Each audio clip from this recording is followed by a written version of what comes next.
왓썹 공포라디오 초대. 바쁜 일상을 보내던 어느 날 알 수 없는 우편물이 왔다. 보낸 사람은 적혀있지 않았는데 받는 사람 란에 내 이름이 적혀 있었다.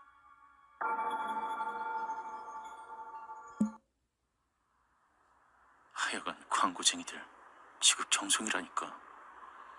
또 어디선가 내 개인정보를 구해서 뭐 하나라도 팔아보려고 보낸 거겠지. 나는 봉투를 바로 쓰레기통에 쳐넣고 무시했다. 그런데 다음날 우편함에 똑같은 봉투가 있었다. 봉투를 열어보니 간단한 말만 몇 가지 적혀 있었다. 당신을 초대합니다. 즐거운 이벤트와 고가의 경품을 드립니다. 아니, 외딴 장소에 혼자 오라고? 그것도 자정에? 이건 분명 친구들이 꾸민 일일 것이다.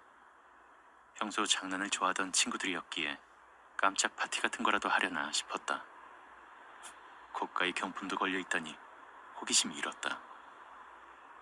고민을 조금 하긴 했지만 단조로운 일상에서 일탈이 될 수 있을 것 같아 한번 가보기로 결심했다.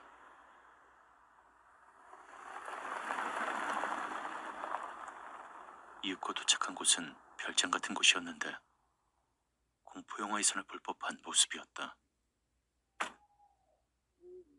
와, 미친놈들. 이제 아주 스케일이 점점 커지는구나.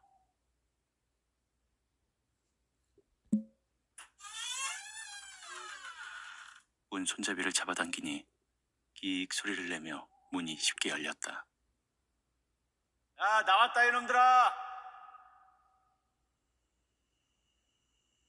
안은 컴컴했고 사람의 온기가 느껴지지 않아 이상하다는 생각이 들었다. 먼저 불을 켜려고 벽에 있을지도 모르는 스위치를 더듬거리며 찾기 시작했다. 그때 손에 뭔가 걸리는 것이 있어 눌러보았지만 딸깍하는 소리만 날 뿐 아무 일도 일어나지 않았다. 차단기가 내려가 있는 걸까? 휴대폰 플래시를 켜서 주위를 두리번거리니 바로 옆에 선반이 있었고 그곳에 초와 성냥, 메모가 있었다. 초에 불을 붙이고 중앙으로 들어오시면 됩니다. 이 자식들 제대로 하네.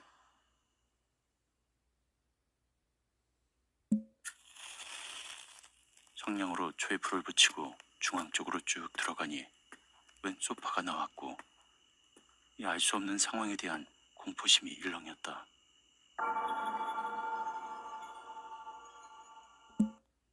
그래, 아직 이놈들이 무슨 장난을 칠지도 모르는데 멀뚱멀뚱 앉아있을 수만은 없지.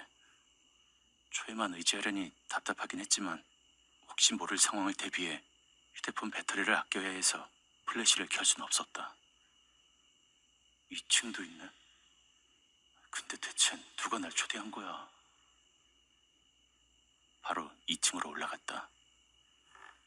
천천히 바를 때 삐그덕거리는 계단을 올라가니 2개의 방이 보였다. 초를 여기저기 비추어가며 어떤 방부터 들어가 볼까 고민이 됐다. 바로 앞에 보이는 방문을 열고 들어가자 꽤 넓은 방에 침대가 있었고 창문과 옷걸이, 붙박이장 등이 있었다. 별다를 것 없이 평범한 모습에 나도 모르게 안심이 됐다. 난 도대체 뭐 때문에 여기 온 걸까? 이 상황이 하도 어이가 없어서 실소가 터졌다.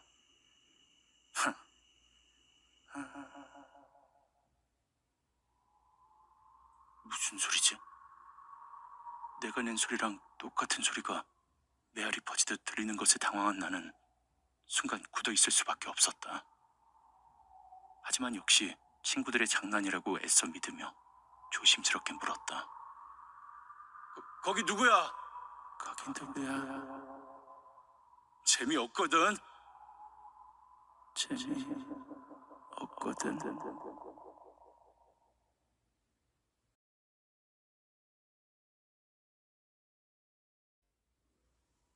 희미한 목소리는 약해지더니 뚝 끊겼고 순간 정적이 엄청난 공포로 자리 잡았다. 분명 친구의 목소리는 아니었다. 우뚝 멈춰서 어떻게 할지 고민하던 그때 촛불이 꺼지고 말았다.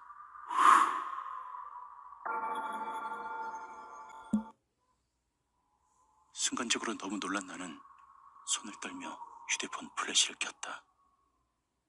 일단 보여야 뭘 해도 할 수 있겠다는 생각이 들었기 때문이다.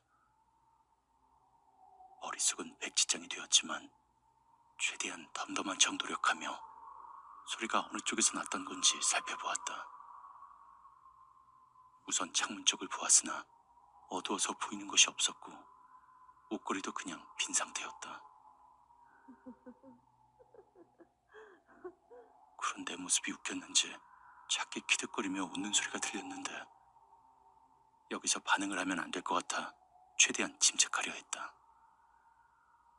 아무 일도 없다는 듯 주위를 두리번거리며 침대를 보았는데 침대 틀에 어떤 액체가 말라붙어 있는 듯한 흔적이 있었다. 피인가? 이제 남은 건 딱 하나. 붙박이장에 있었지만 이상한 기분이 들었다. 머릿속에서 위험하다는 적색 경보가 울리고 있었기 때문이다. 누군가 갑자기 튀어나오면 어떡하지 하는 불안감.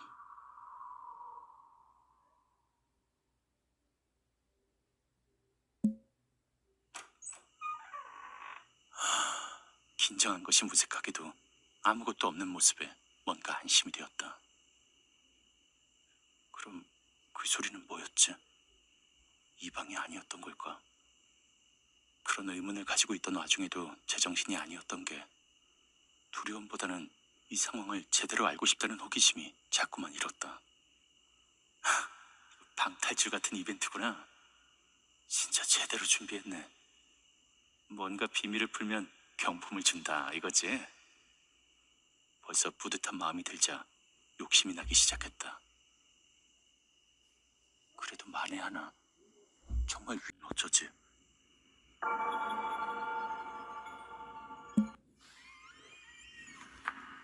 방에는 철제 침대와 붙박이장이 있었다. 철제 침대 머리맡 쪽에 있는 틀에는 뭔가 잔뜩 쓸린 듯한 자국들이 보였다.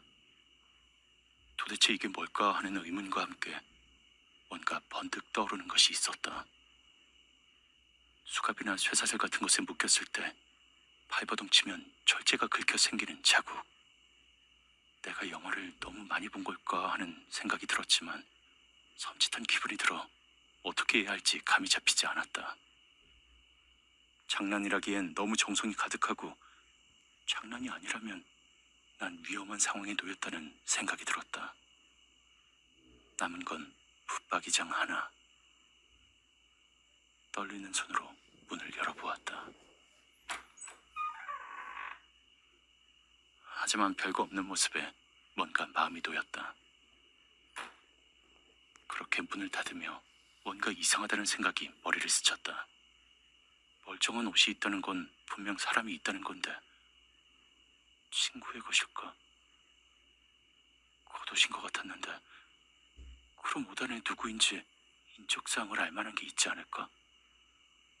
하지만 또 뭔가 깊게 다가가면 안 될 것 같은데 어떻게 하면 좋을까?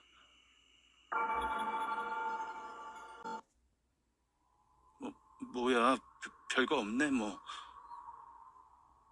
난 조금은 떨리는 목소리로 작게 속삭이고 천천히 방문의 손잡이를 잡았다. 최대한 티를 내지 않는 게 최선이라고 생각했다. 아무 일 없다는 듯 나왔지만 미친 듯이 뛰는 심장 소리가 들릴까봐 마음 졸이며 천천히 걸었다. 소름을 애써 무시하며 처음 들어왔을 때 봤던 선반 위에 꺼진 초를 올려두고 현관문을 열었다. 최대한 빠르게 그 집에서 나오며 한번 슬쩍 살펴봤을 때 아까보다 더 을씨년스러운 느낌이 풍겨져 나왔다. 그렇게 집으로 돌아와 친구들에게 연락해 보았지만 아무도 그런 초대장을 보낸 사람은 없었다. 나는 왜 미리 친구들에게 연락해 보지 않았을까? 무슨 생각으로 아무런 의심 없이 그런 초대에 응했던 것일까? 그렇게 집에 돌아온 후 다시 일상을 보내다가 이 일이 생각날 수밖에 없는 일이 생기게 되었다. 귀신의 장난인지 아니면 누군가의 장난인지 모르겠지만 나에 대해 잘 아는 존재가 내 주변 사람들까지 건드리는 모양이었다. 친구가 나와 똑같은 초대장을 받았고 혹시 장난치는 거냐고 내게 물어보았기 때문이다. 난 절대로 가지 말라고 말했고 또 혹시 모를 상황에 대비해 내 연락처에 있는 지인들에게 연락을 돌렸다. 그리고 오늘 나 역시 또 그 초대장을 받았다. 도대체 누가 이런 일을 벌이는 것일까?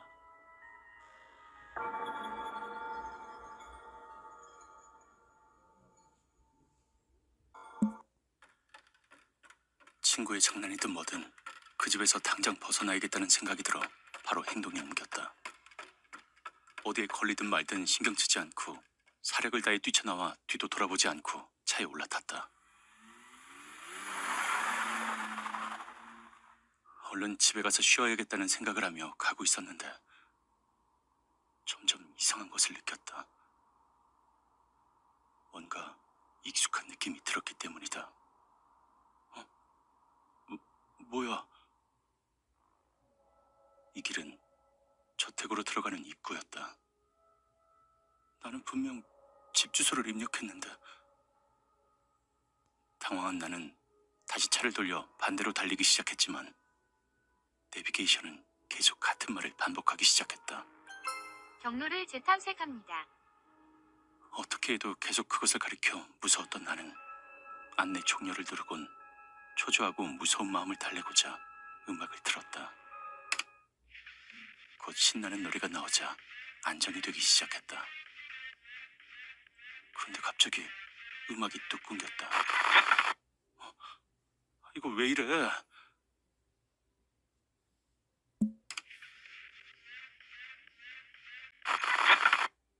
어딜 가?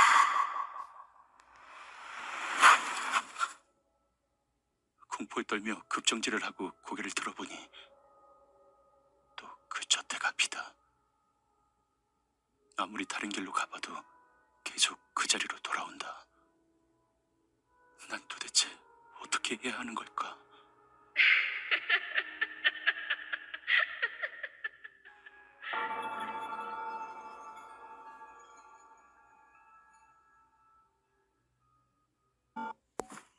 먼 길을 운전해 오느라 피곤해서 잠깐 앉아 쉴까 싶어 소파에 덜썩 앉았다. 앉아서 휴대폰을 들고 이리저리 보고 있자니 서늘한 기운이 느껴지며 한기가 돌았다. 그 순간 누군가 내 발목을 잡았고 깜짝 놀란 나는 발버둥을 쳤으나 그 손을 벗어날 수가 없었다. 몸이 아래로 끌려가는 느낌이 들며 칠흑 같은 어둠의 공간으로 들어오게 되었다. 문이 잠기는 소리. 누구야? 이거 장난이 너무 심하잖아. 사실 더 이상 친구들의 장난과는 거리가 멀다는 생각이 들긴 했지만 끝까지 그렇게 믿고 싶은 나의 절규였던 것 같다. 그때 알 수 없는 존재와 순간 눈이 마주치고 말았고 그것은 바로 나를 덮쳤다. 살고 싶어? 살고 싶어? 살고 싶어? 살고 싶어? 살고 싶어? 살고 싶어? 고개를 끄덕이며 그렇다고 대답했지만 살고 싶어? 그는 계속해서 같은 말만 반복하며 내게 다가왔다.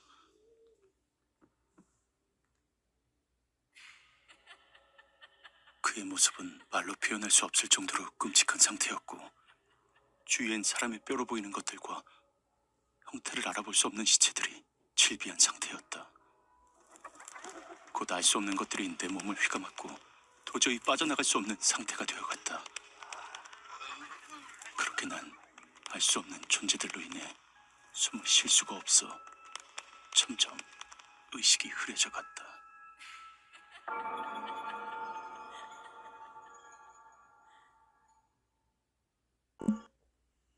솔직히 어차피 누군가가 함께 있다면 그걸로 안심될 만한 게 아닐까. 나는 다시 옷장을 열어 그 옷을 조사해보기로 했다. 옷을 뒤적이다 보니 지갑 같은 것이 나왔고 거기엔 주민등록증이 들어있었다. 웬 여자아이였는데 나이는 나보다 어렸고 사진으로 봤을 땐 꽤나 여리여리한 모습이었다. 그럼 이 여자는 어디에 있는 거지? 한참을 뒤적이며 생각하던 중 퍽 하는 소리와 함께 묵직한 통증이 뒤통수에 느껴졌고 그대로 의식을 잃었다. 정신을 차려보니 침대 위에 누워 있었다.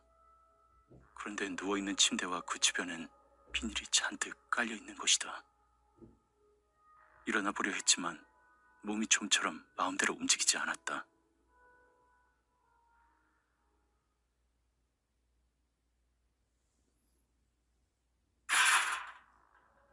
내 몸은 침대 철제 프레임에 포박되어 있다는 사실을 깨달았다.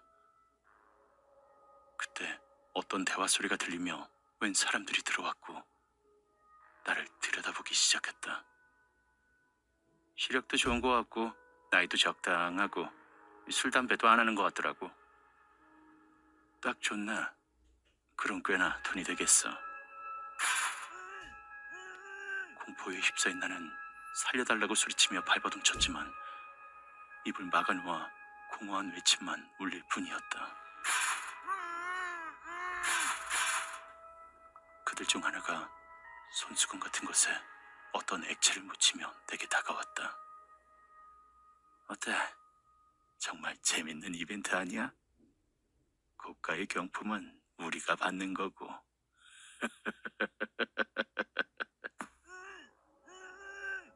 그 남자는 웃으며 내 얼굴에 수건을 들이댔고 알 수 없는 냄새와 함께 난 두려움 속에서 의식을 잃어갔다.